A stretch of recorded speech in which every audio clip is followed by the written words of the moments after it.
Welcome to Holley History, where we discuss what you want to hear. No fake news, no alternative facts.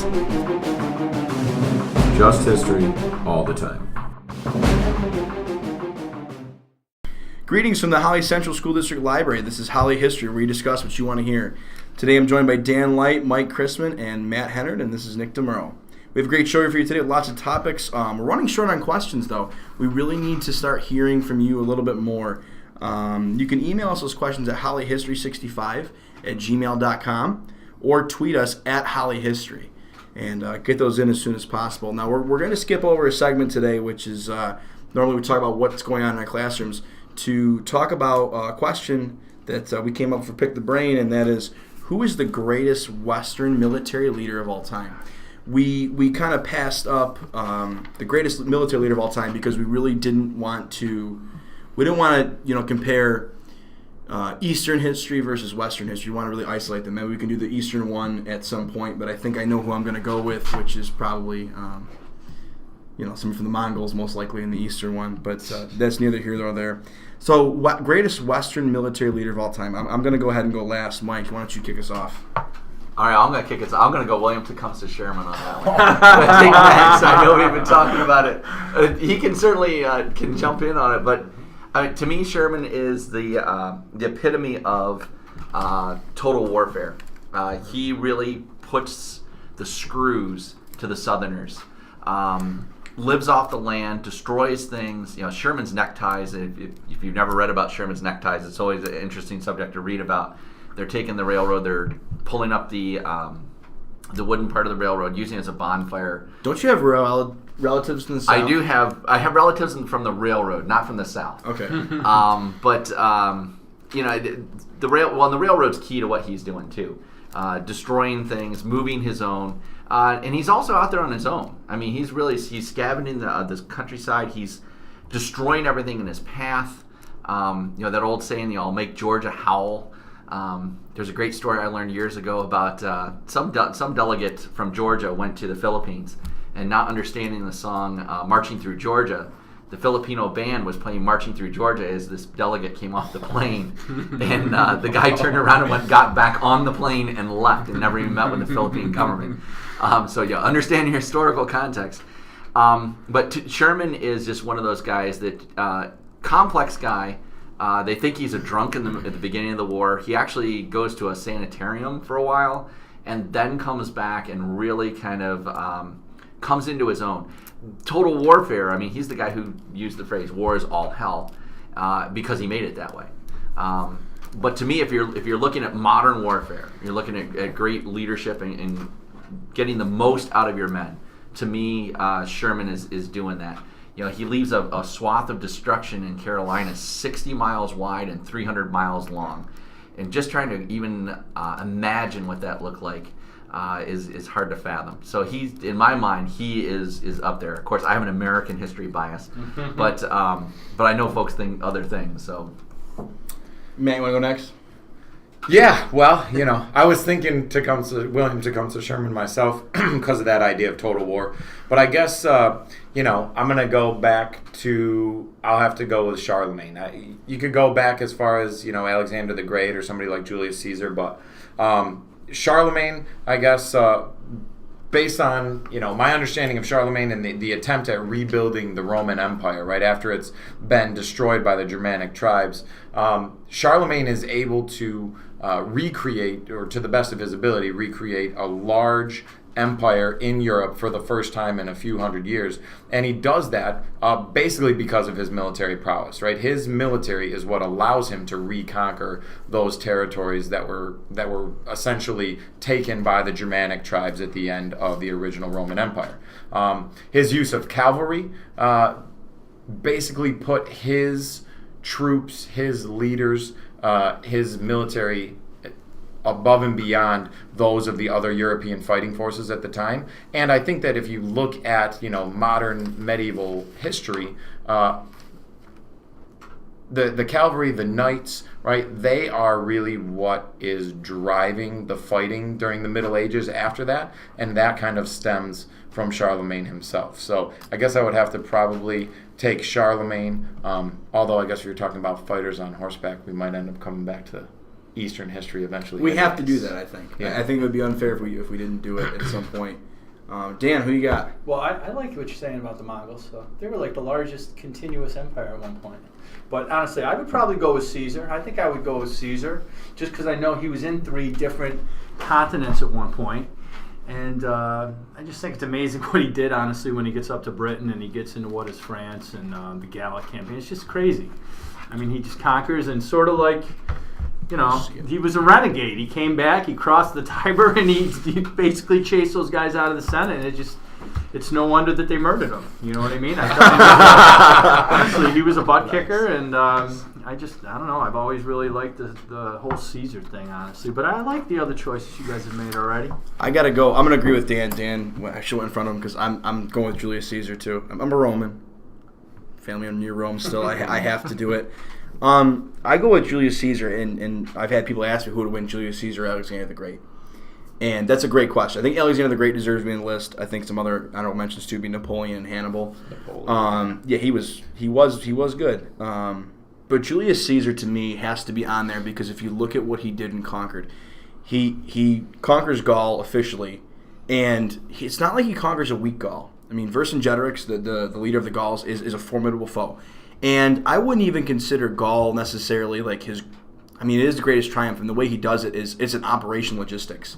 You want to talk about logistics. Granted, the armies are smaller than modern armies, but he's ahead of his time. And I think that's why I would say that Julius Caesar would beat Alexander. And not only because of the time periods in history, because the technology is not that different. He beats Alexander because he has operations logistics that Alexander has, like, not that he never did it, but he just does things Alexander couldn't even fathom.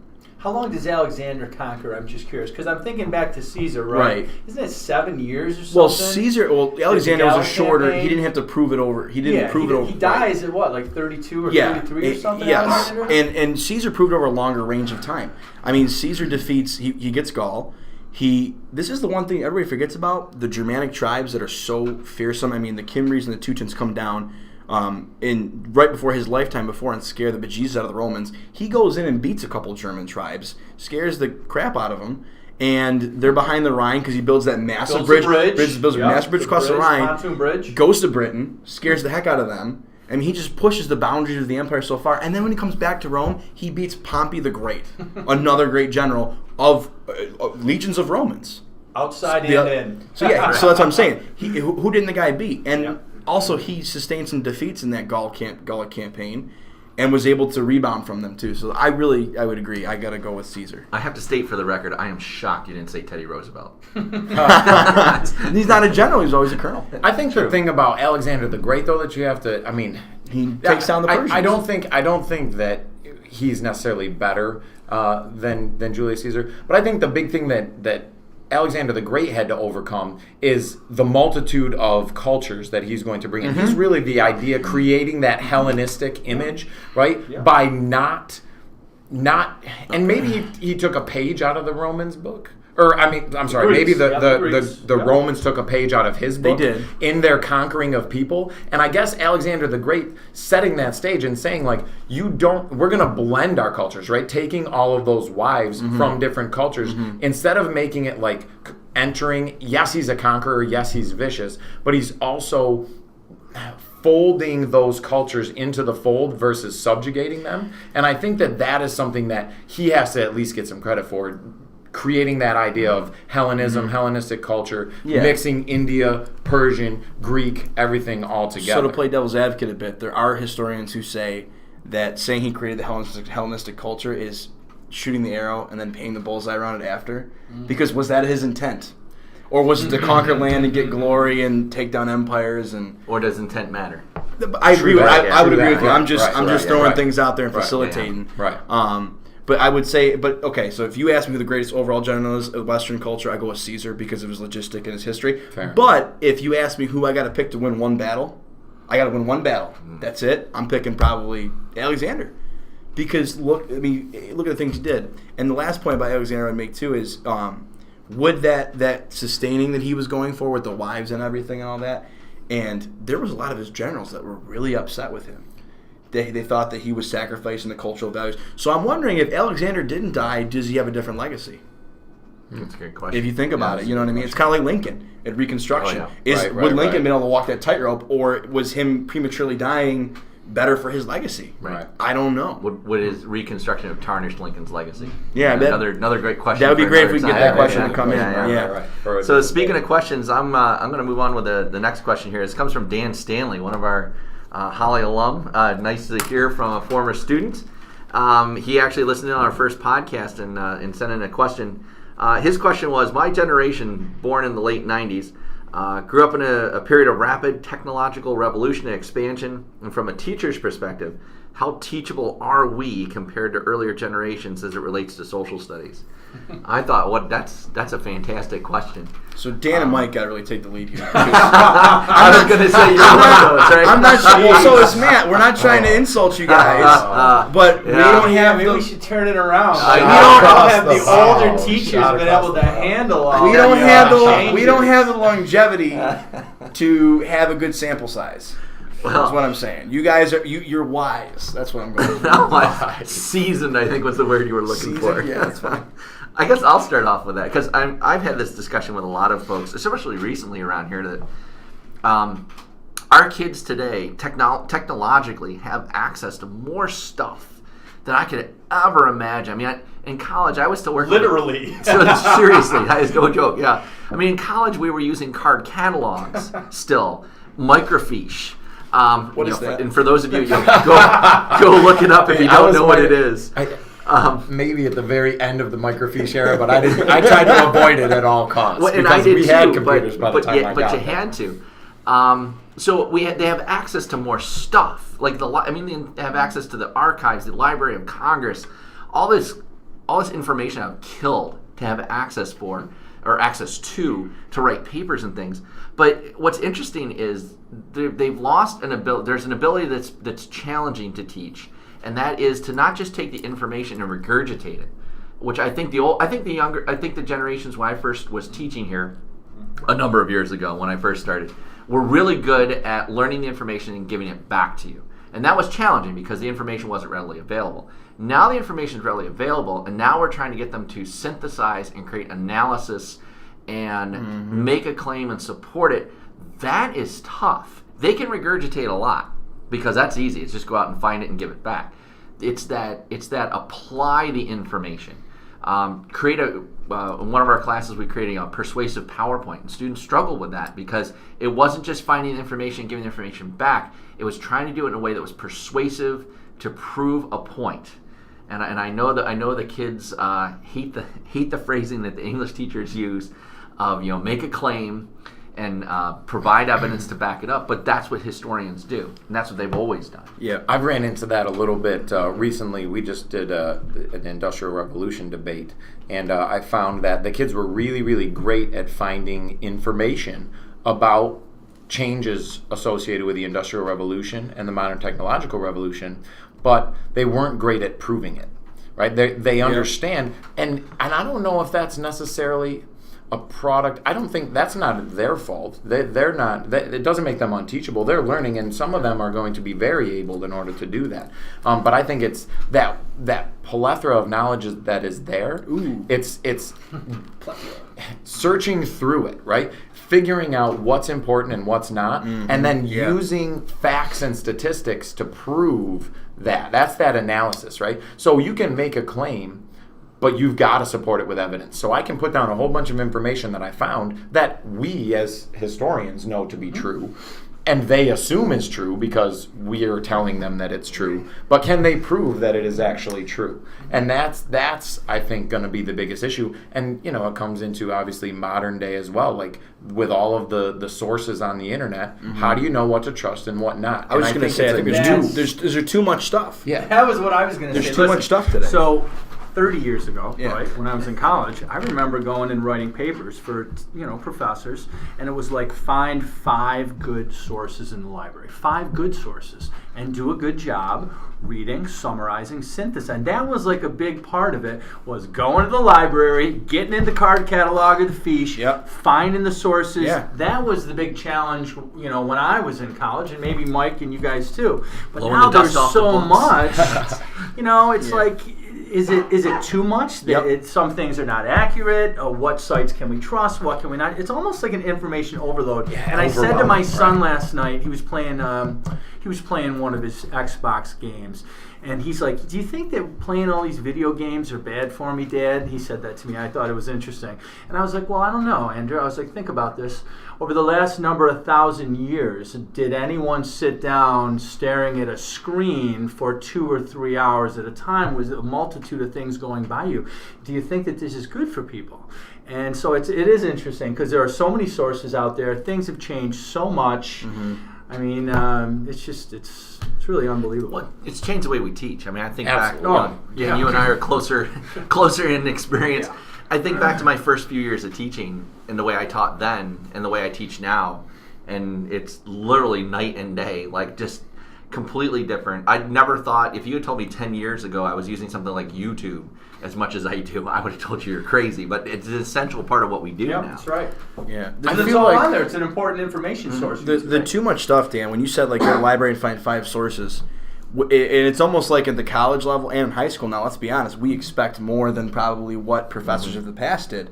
And that also makes it, I can remember like doing research papers and thinking, my gosh, I have to get more sources. Did I get the right sources? Did I get the best ones? Because it was the worst feeling when you went to a professor and like, you didn't have this work in there? How could you not have it? It's out there. It's right there. And you're sitting there thinking to yourself, I don't know.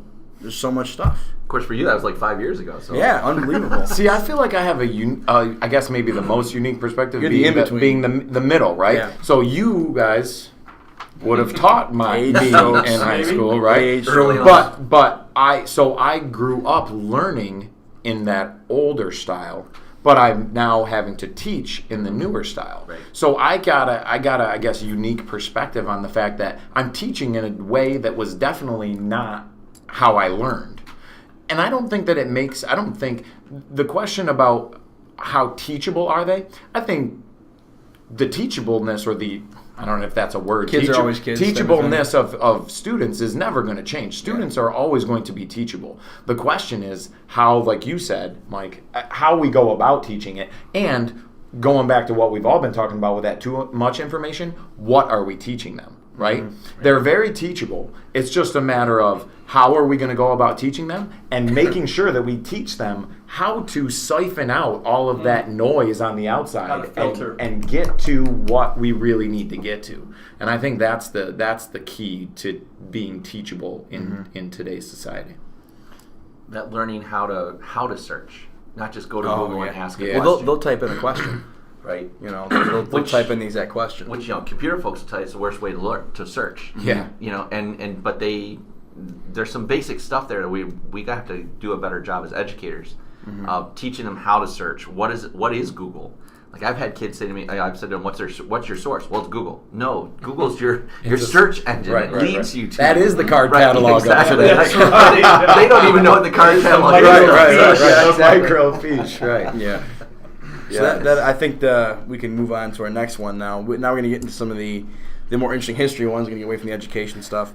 This one comes from our colleague Kelly Frost again, who submitted 2 questions to us. And the second one we're going to talk about: did FDR positively influence our government? Mike, stop laughing. I don't know how I all do right, the short stick. Let's just talk that each of us have.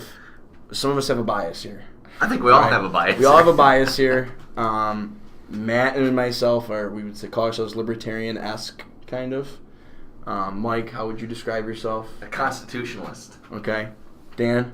Jeez, I don't even know. We start talking about a hybrid? FDR. Yeah, that makes me a little queasy actually talking about it. All right, so you get our bias. We're gonna try to be as fair as we can. Matt, you're gonna kick us off on this one. All right, so positive, right? Is that positively influence our government? I will say, you want to talk about things like the FDIC, Mm-hmm. You want to talk about things like Social Security, safety net programs, right? From an economics perspective, coming off of, right, the Great Depression, America's economy is in shambles, and nothing that traditional politicians had been doing was working, right? So from an economic standpoint, initially, some of the things that he puts in place have basis, right? The federal Federal Deposit Insurance Company, right? So FDIC, the bank runs is really what made the Great Depression just exponentially Everybody bad. always talks about the stock market crash. It was the bank runs. The bank runs, right? So by insuring people's money with federal-backed funds, right, you're ensuring that this doesn't happen again, right? That, to me, is at least positively influencing the economy and the government, because without that, there is no guarantee that this doesn't happen again. We've had, recessions. We've had these downticks in the stock exchange, and instead of running to banks, right, people have more confidence, okay? So things like that. I guess the idea of trading, trading on the margin, right? Like making some rules associated with trading on the margin. What is that? Who does that? You just wrote.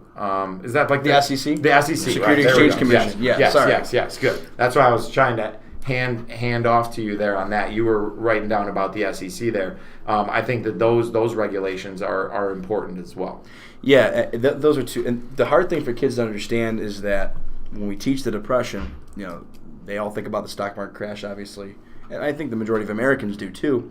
But what they fail to see is that when the banks go out of business, that halts economic growth, because J.P. Morgan and his cohort in the early 20th century created the system where banks and financing moves American progress in some ways. That they finance projects, great things, all those things come to mind. And when that stops, all of a sudden everybody sits on their cash. Cash doesn't move, economy doesn't grow, and that's really what stifles the Depression, and that's one of the big challenges that FDR has to reckon with. So we did name a lot of positive things there, and I think one of the other positive things is that he establishes a connection between the government and the American people. And one of the fundamental changes of the Great Depression is that the federal government, in a time of crisis, sets the standard that we have your back, American people. Well, it comes back to the preamble. It's the promoting the general welfare, and it's as much as I might begrudgingly admit that, he is promoting the general welfare. He is the right man at the right time. And whether you agree with him or not, him in his fireside chats, he has that personality, that persona to go out there and say the only thing we have to fear is fear itself, and people believe it. You talk to folks who lived through the Depression. I had both sets of grandparents live through the Depression with very different viewpoints. And my one grandmother, FDR walked on water because he was the savior of the country. And whether you believed it, whether it was World War II, he was still the one in power and in charge. The one thing that's interesting about FDR, a lot of people lose track of too, and it influences the government. I don't know whether positively or negatively, but it takes who's backing the two political parties and completely flips everything around. The Republican Party used to be the party of small business, and all of a sudden becomes the party of big business, right? And the Democrats are a party of big business, and they flip to small business. The immigrants, which party allegiance they have. And all that's due to him and his policies. So whether you see that as positive or negative, that's a kind of a subjective thing. But so we kind of hit up a lot of the positives, some of the positives there. Let's talk about some of the negatives. The first one I got to jump at is court packing. Court packing. Hey, we're talking about all the Supreme Court justices that he puts in place. Yeah. It's like you said. It falls back on, like you said, Mike, the American people feeling secure, feeling that. That the government's got your back, as one of you guys just said. And, FDR, I think he's really interesting to me, actually. I just think that he is, considerate. We always say this, but he's in a wheelchair. He makes certain that his public persona is out there in such a way that he gets support. He does, like you said, the fireside chats. I don't know if he's the man, let's face it, there are other people in other parts of the world right now who are also coming into their own out of the Depression. And, we don't need to say Mussolini. We don't need to say Hitler. But, hey, these are people who also are emerging out of the 1930s. And he just happens to, to fall into the, hey, I'm the president of the most powerful nation in the world right now. And so he's definitely a man for his time. I do actually sort of like FDR. I think that he puts a lot of programs, and I think his heart was in it the right way at that time.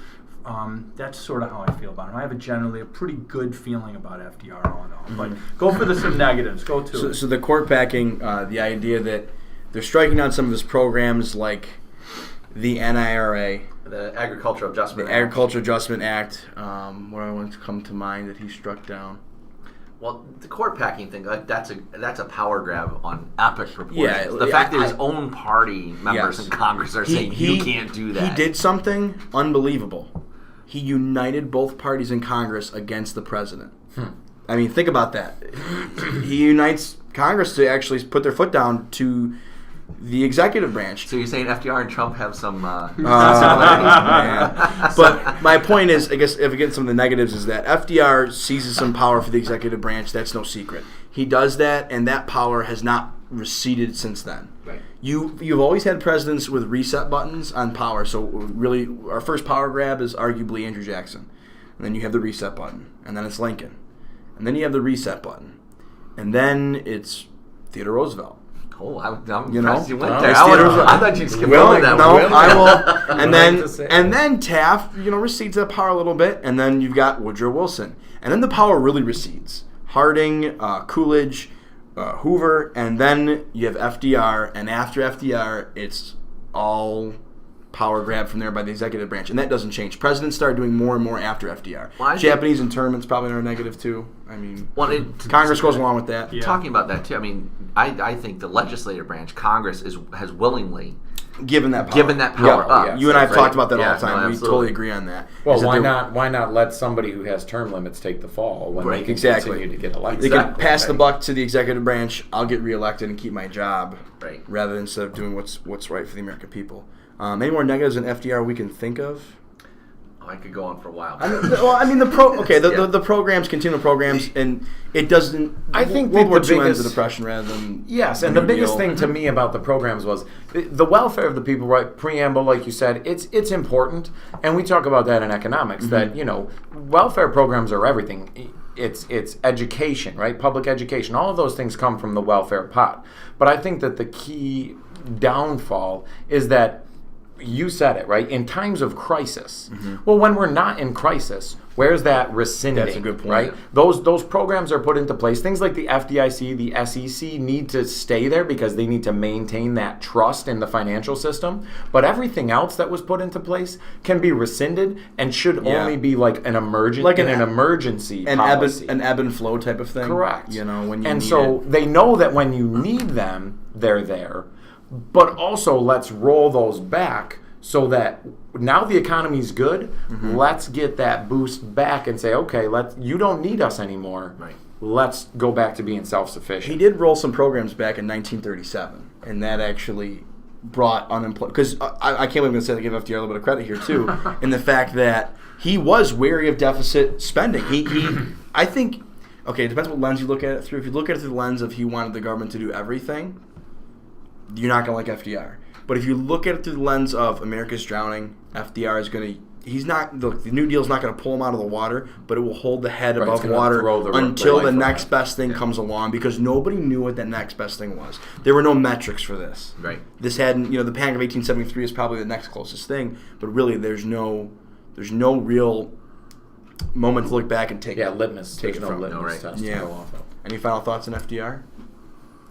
All right, I think we covered that one pretty good. Get to Liam Anderson's question next. We have like 7 questions from him because he likes this stuff. But this is a good one. We actually got done teaching about this in my 8th grade classroom. Was the United States right to enter the Spanish-American War? Anyone want to take the lead on that? Mike? I don't know if we entered the war. I mean, we pretty much precipitate the war. I mean, the USS Maine blows up. There's a huge jump to conclusions about who's responsible for that. Well, FDR tells the paper. Not FDR. I'm sorry. Theodore Roosevelt tells the papers. I had to slip there. I had to slip there. Please forgive me. Make sure the kids listen to this just for that. He says he tells the papers the next day, the yellow journalism papers, the media, which is coming into its own at this point, the Spanish did it right away. So there's really no chance for another narrative to get out there. No, and that yellow journalism does. I mean, that spins everything. I mean, you talk about the original fake news. It is. And No, it really is. I think all this Absolutely. discussion about quote unquote fake news. I mean, it is what it is. It's yellow journalism. It's lying. It's bending the truth. It's whatever you want to call it. Right? It's been around since the creation of the country. Now, because of that technology, it's more prevalent and available. Right. Yeah. Absolutely. But I like Liam. No offense, but the premise of the question is a little questionable. Do we have the right to enter? I think we push our way through the door because that's what we're looking. We're looking for a fight. It's more about the Cuban insurrection. Were we right to enter in the Cuban insurrection? I guess would be the better way to phrase it. Right. Well, and look, Monroe Doctrine, lays foreign policy of the Western Hemisphere is our backyard, and everybody else stay out. And there's real concern about countries coming in because Latin American countries owe millions of dollars in debt to European countries. So I think the U.S. is right to have the USS Maine there. The explosion and the consequences of that are a different story. Well, the USS Maine being there actually calmed things down. I mean, the Spanish were actually happy to have the ship there because it's sort of Havana cooled for a little bit with the insurrection. The United States has always had their eye longingly looking at Cuba ever since the founding of this country. I mean, John Adams wrote about it. And we offered to buy Cuba several times, and the Spanish said they'd rather see it sink in the ocean.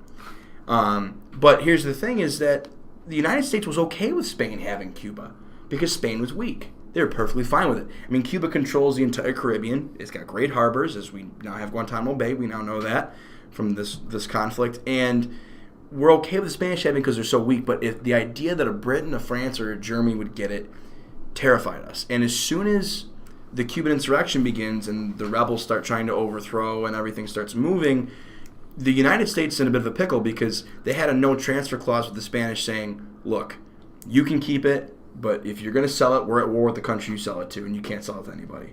And that was kind of the way it had shooken out. So if you think about who the U.S. should root for in that rebellion, it should be the Spanish because things are stable. But nobody, if the Cubans win, what happens? It's almost like keep the status quo thing. But ideologically, they should root for the Cubans. To me, I see it differently though. The Spanish are relatively weak.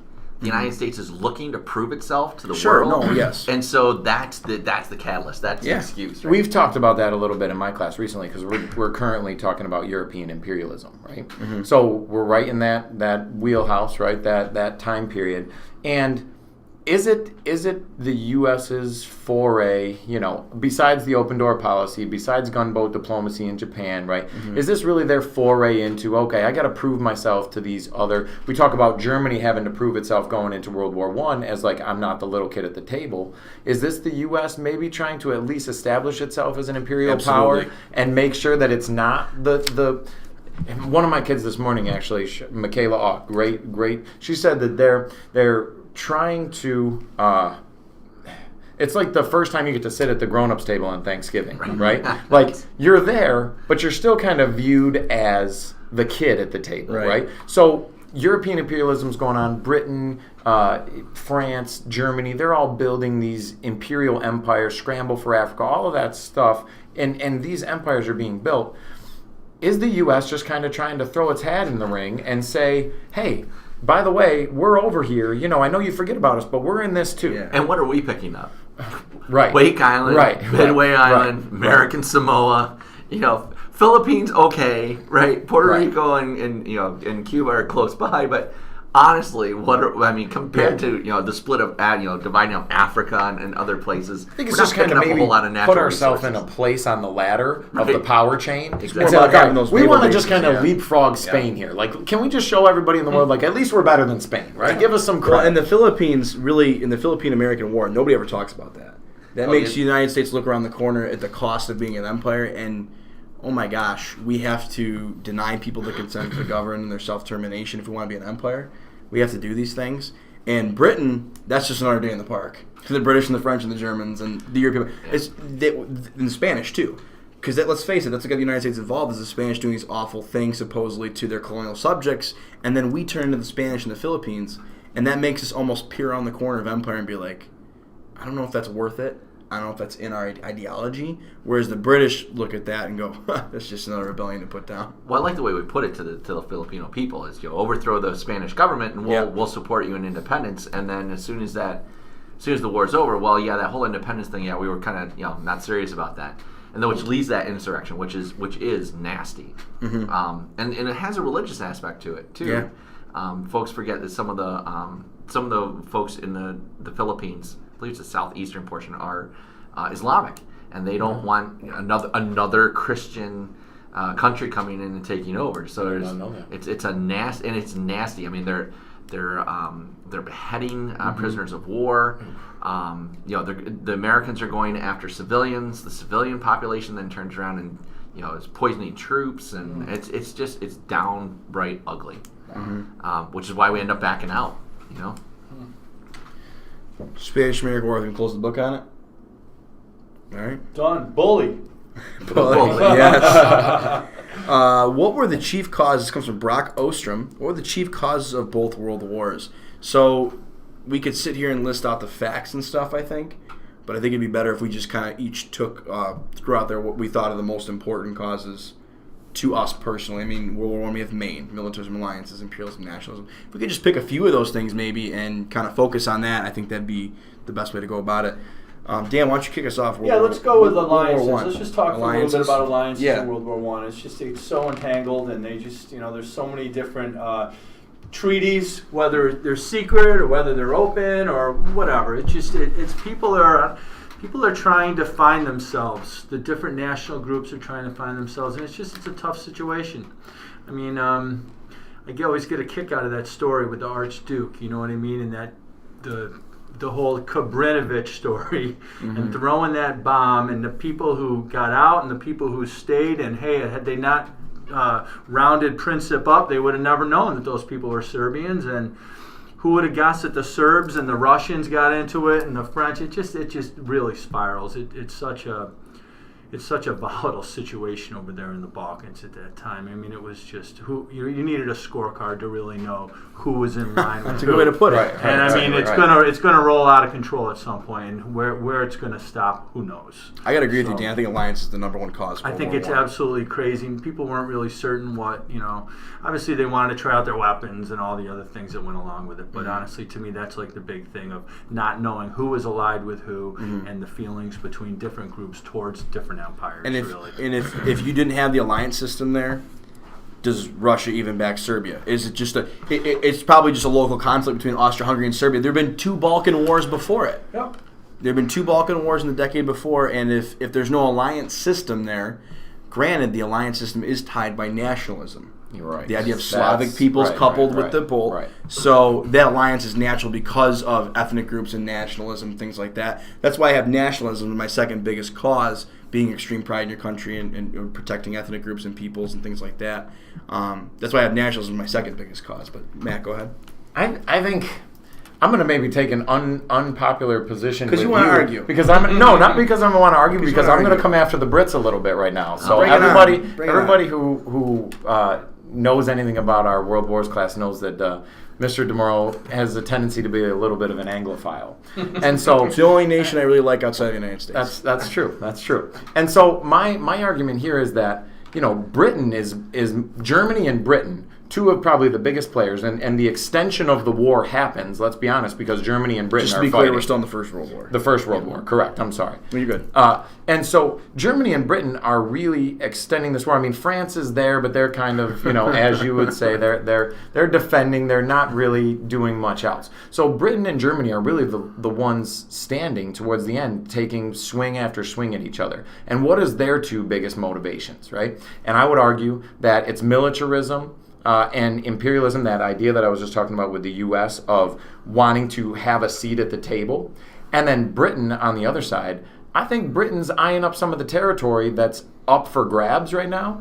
And Britain, the biggest empire in the world, is saying, we got a chance to scoop up some territory here.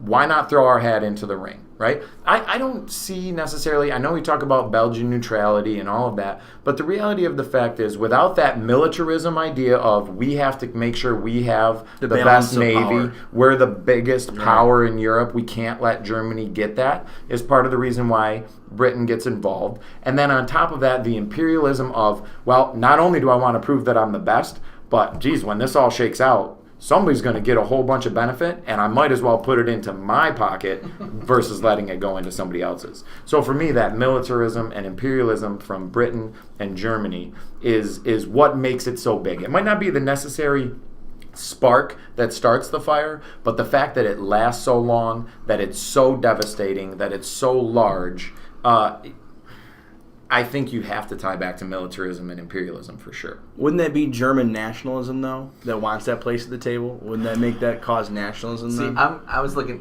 The question is, what is the chief causes of both world wars? And gotcha. my initial reaction, if we're lumping them together. If you're going to lump them together, to me, without question, nationalism. Okay, True. yes. If Because you're that lumping them goes both to together, World War II. So why absolutely. I mean, why don't we do that then? Then let's talk about the nationalism of both. And Right. I had written down for World War II, the Treaty of Versailles is the biggest cause, along with Adolf Hitler. Yeah. Which, if you were to take it in succession, nationalism causes the Treaty of Versailles, Right. with a little bit of imperialism dashed in there and stuff. But Right. let's all face it, it's about hurting the Germans and their pride, and then Hitler grows out of that. So it does come back to nationalism. Well, and so is the Japanese Empire.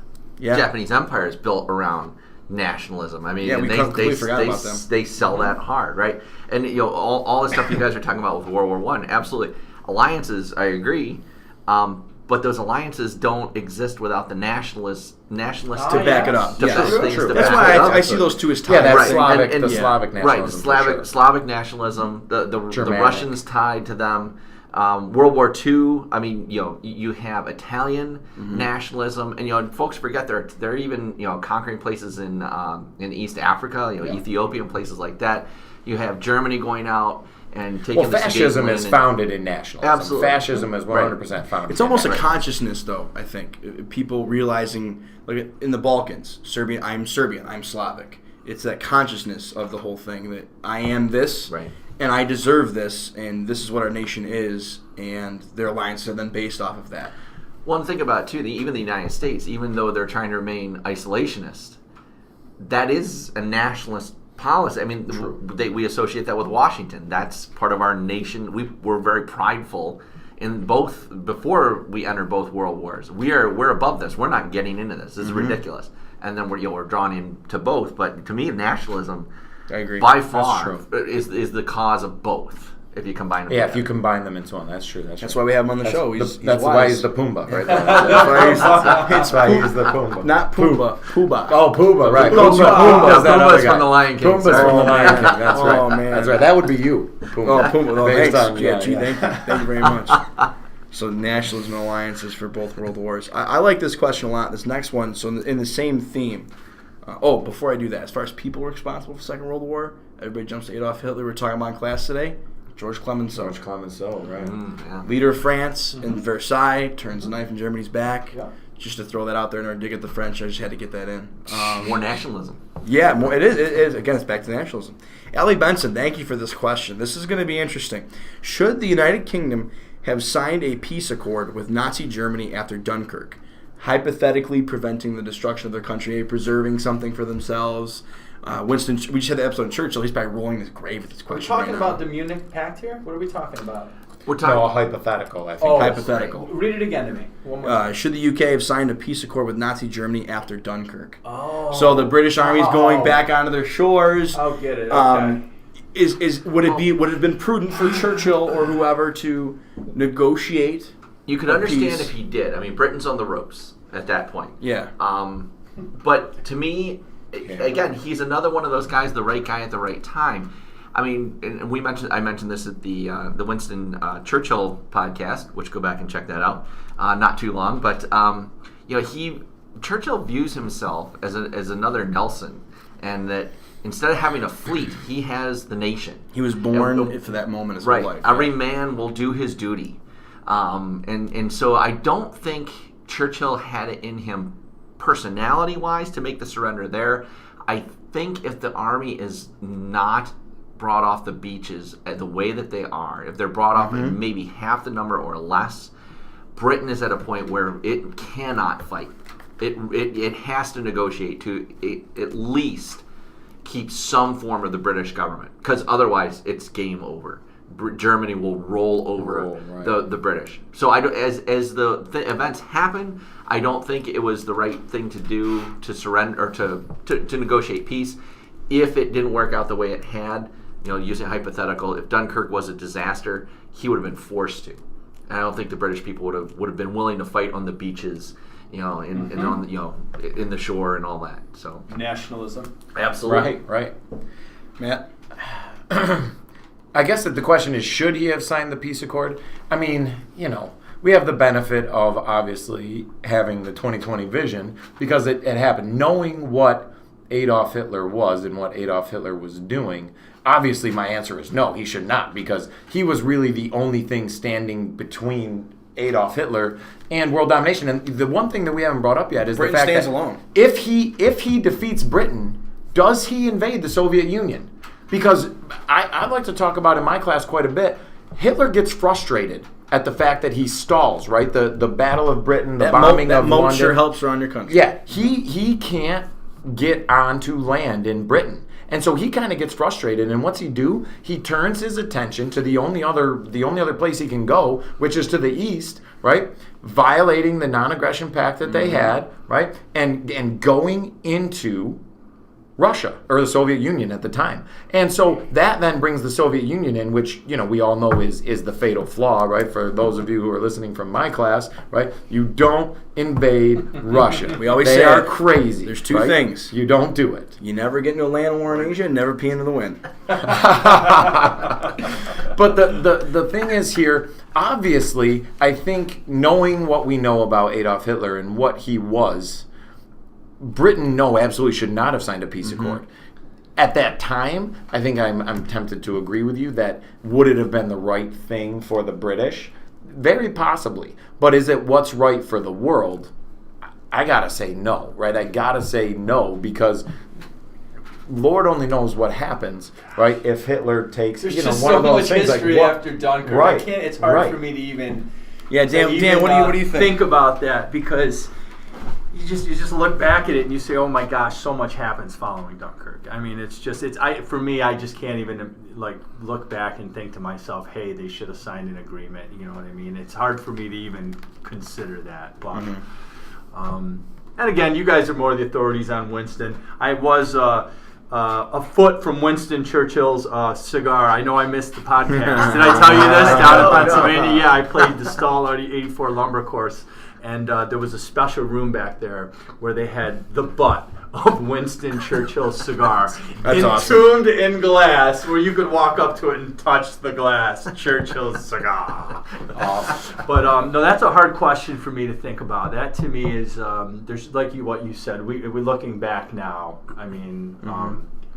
God, imagine all the great, crazy stuff that wouldn't have happened had they signed that treaty. It would have changed. I mean, who knows? Would Hitler have invaded the Soviet Union as quickly as he did? I say no. I say Hitler would have just settled on his laurels. He would have built his wall. He would have sat tight, and he would have kept his agreement with Stalin. And they always say that Stalin, when he violates that non-aggression pact, so I want to get to this. Thank you, Dan. He literally, he doesn't speak for 3 days. Yeah. He doesn't speak to his wife, to anyone for 3 days. He couldn't believe that he had been fooled, is I believe the way it's described in history. He had been fooled by Adolf. Imagine that, Hitler fooling someone. Yeah. At first he thought the reports were false. Yeah. He thought that there's no way Hitler turned on me. He trusted the one. Yeah. So We're buddies. A guy that's paranoid, right, in the first place, trusts the one guy in history you can't really trust to keep his promise on anything. Well, my thing is, Hitler writes in Mein Kampf about Lebensraum, the idea that the German people need to expand eastward. So if I'm Stalin, I know this day is coming. He's written that he's going to do it in his manifesto. But it gives you some insight to the charisma that Hitler had to be able to convince people. Don't you hate giving him compliments? No. We talked about no matter what it is. Today. Right. Yeah. I mean, it really does show his ability to get people to believe certain things. Mm-hmm. You know. I mean, just look at the end of the fall. I watched that movie Downfall. It's entirely in German. And the movie did such a great job of how encapsulated people were to this guy. How the suicides in the bunkers when the Soviets are pounding down the doors. It's fascinating. It's fascinating and it's terrifying. Yeah. It's one of those. It's like, why do Americans watch Criminal Minds and find that so fascinating? It's that type of thing. We're attracted to it, and I don't know what it is about the humans that we're attracted to that. Back to the original point of the question, though, I think Churchill deep down thought he could pull the United States in. I really do. I think deep down he thought he could have the clout and the charisma working with FDR to pull the United States in, which I think gave him hope in the Battle of Britain. And certainly there's the Lend-Lease Act, and there's things the United States is already doing. And I think that he believed it's only a matter of time before the U.S. gets pulled in. Because FDR was not an isolationist president, and I think that he knew he could reason with him to pull him into the war.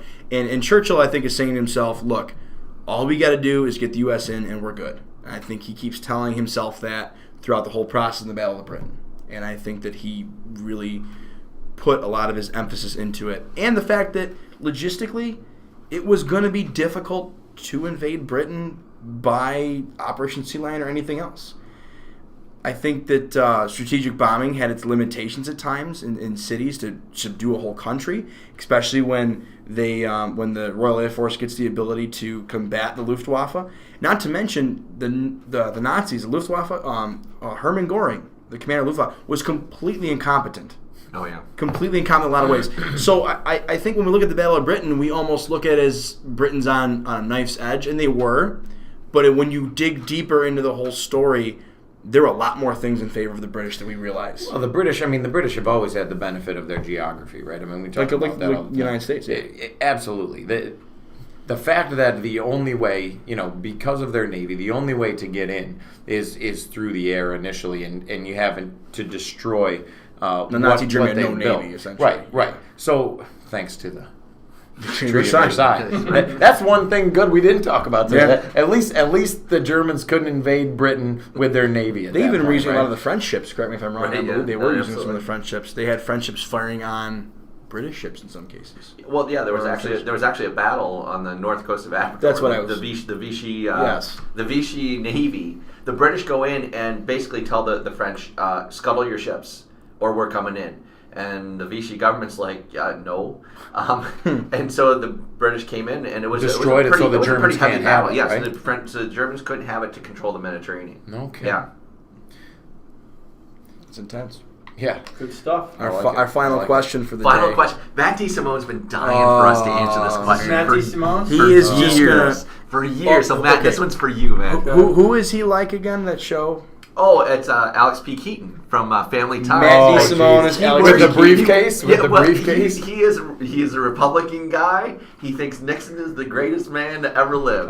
So here we go. Matt's question is: was Nixon a good/successful president? Oh man, Mike started off. Okay, all right. So good and successful. Those are two interesting. All right. So is he successful? Yes.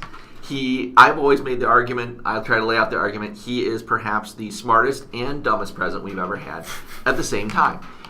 Foreign policy-wise, he softens our stance with the Soviet Union. He visits the Soviet Union. He visits China. Yeah, Détente. Détente. All the SALT treaties, which are just... People, I think, forget how historic those were. Absolutely. Right? You're easing that tension because I was in school in the 70s. I remember doing duck and cover drills in the hallway, not underneath desks, but still, it was a very real thing that the world could end tomorrow. We're laughing because we weren't alive. 30 seconds. Exactly. I get that. We were not there.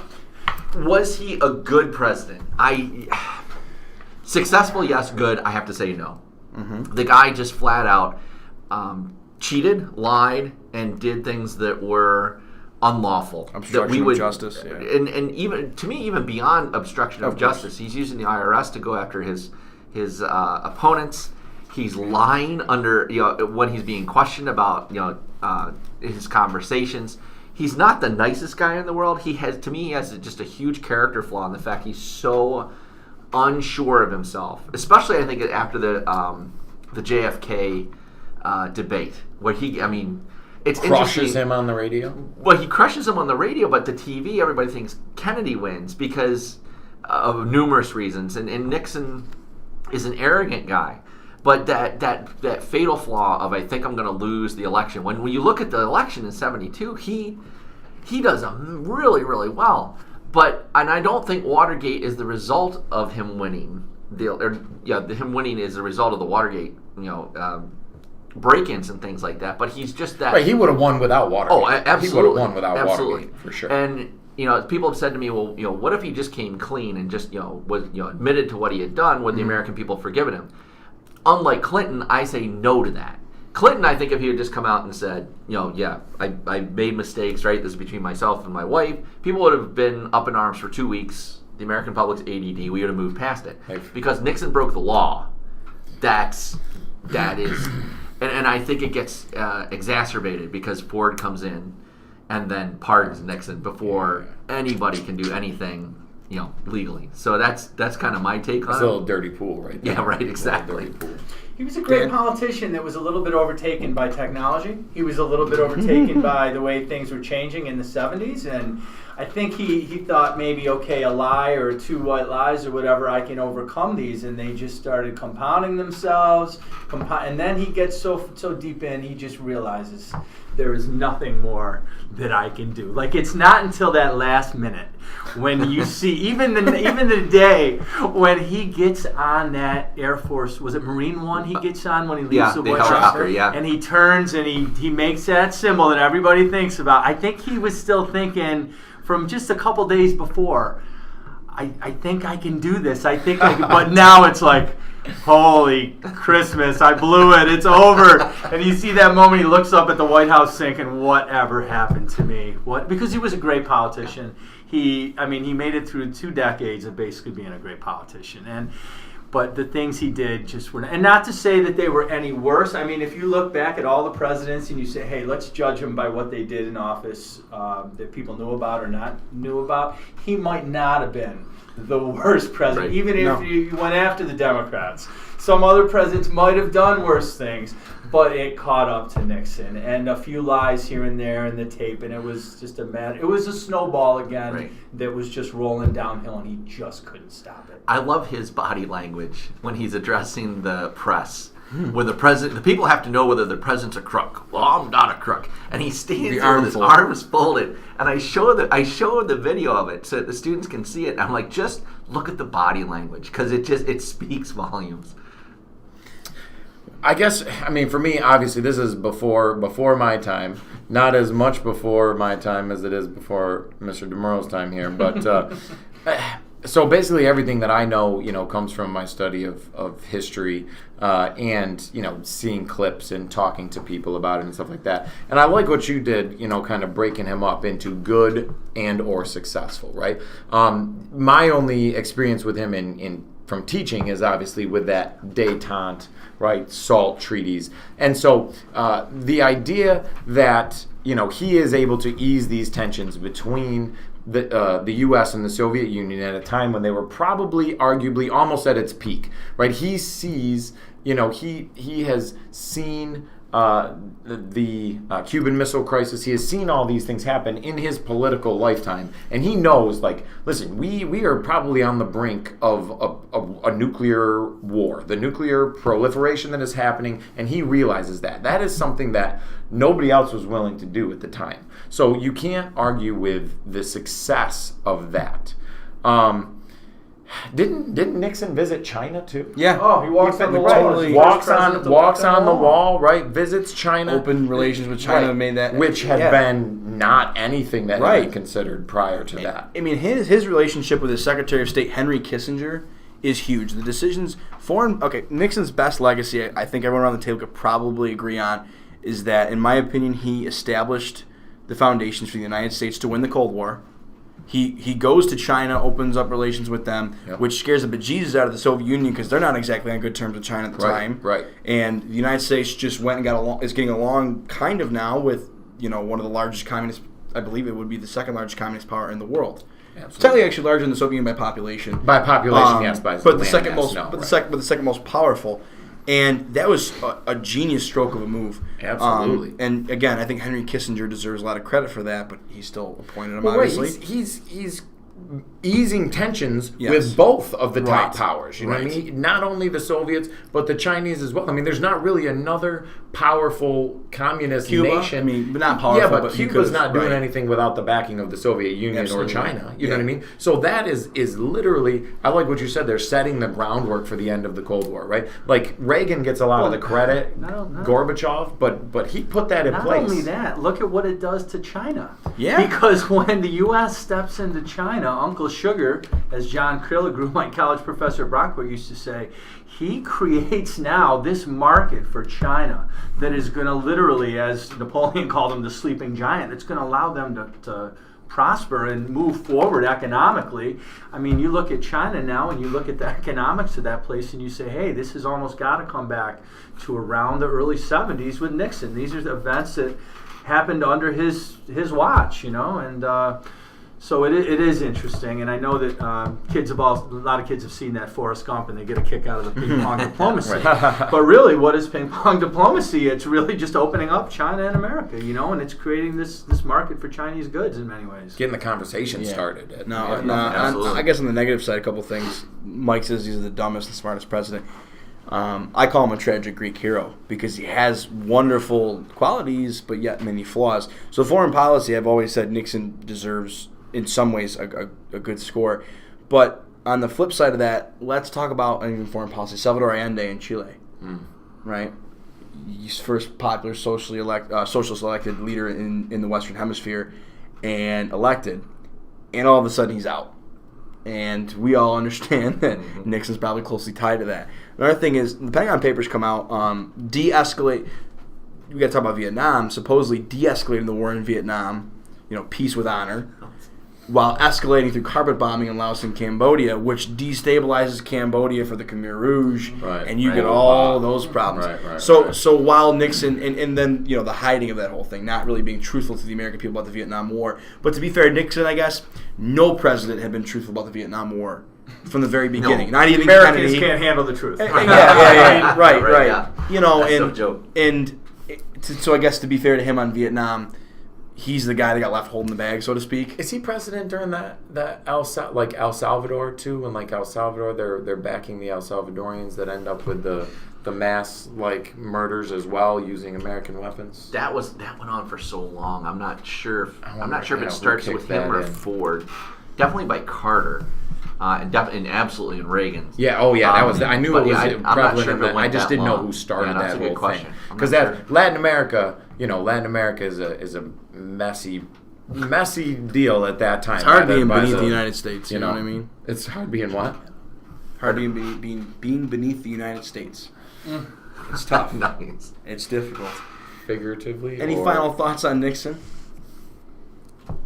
Interesting guy. Really a study in success and failure all at the same time. Maybe if Matt DeSimone listens to the podcast, he can leave us some feedback on his opinions, right, on what the Absolutely, thing is. and if he's unsure, he'll just start throwing things out there until something sticks, because that's what Matt does. Yep. See what sticks to. That's right. I put that comment on his report card almost Nice. every chance I get. Is questioning ability is solid, or really participates in class well, and Because you guys, Matt, you ask a question to the class, and Matt just starts tossing stuff When he out was there. in 9th and 10th grade, the current seniors now, they told me that other teachers used to have to they'd put a number on his questions. So we'd put the number 3 lines on the backboard, and every time he asked a question, we'd erase 1 line. Because if we let Matt keep questioning, we'd never get through. And the great part was about that, sometimes it lead us in really, really awesome directions. Right. We might not ever get anything done about what we needed to get done that day, but it always led us in a positive direction.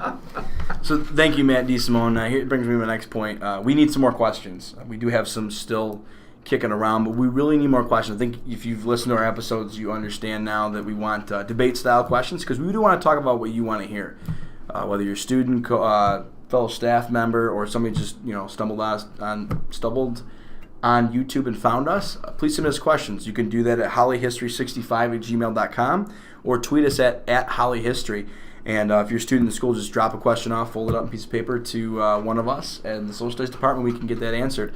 We hope you like our new art on the page, crossing the Delaware. All of us in the boat hanging out. And I have to point out, some students came up to me and they're like, why is Mr. Light in the back of the boat? And I had to explain it to him that Mr. Light made his own boat. He's very crafty. Okay. And if anybody's going to steer us, it should be Mr. Light because he knows what he's doing. Well, I liked Mrs. Hammeter actually on the front of the boat as breaking up the ice. Breaking the ice, man. I thought that was I thought cool. Mrs. Hammeter should be George Washington, though. It had to be the Poobah. And we're gonna change those images as the shows go on. We'll probably use that image for a couple shows, and then we'll switch them. If that's something else you'd like to submit an image that you think would be funny for us to be and who you'd like to see in what spot, and we can drop the faces in there. I think it's important too to say that they can. I mean, if you're watching us on YouTube, leave a question in the comments. You can leave one in the YouTube comments too, as well. You know, Dan Stanley did whatever is easiest for you to get us those questions. But in order to keep the episodes coming, we really need to get some questions that we can sink our teeth into. Yeah, you drive the episodes. I'll tell you who I'd love to hear a question from is Mary Jo Pearson. Absolutely. She's been a big fan of the show. I actually talked to her about it. And Mary Jo, give us a question. We'll make sure we debate it. Maybe we can have you on the show sometime. I think I mentioned that to her. I saw her at the SIT meeting a couple weeks ago. So we want to thank you for joining us today. And I also want to throw one more thank you out to Lisa Ozier in the library. She's been really great about letting us use the quiet room here and getting us the mics and hooking us up with Audacity and the laptop. So thank you very much, Lisa, for letting us do this. We couldn't do it without you. So this is Holley History signing off. Thank you for another great show.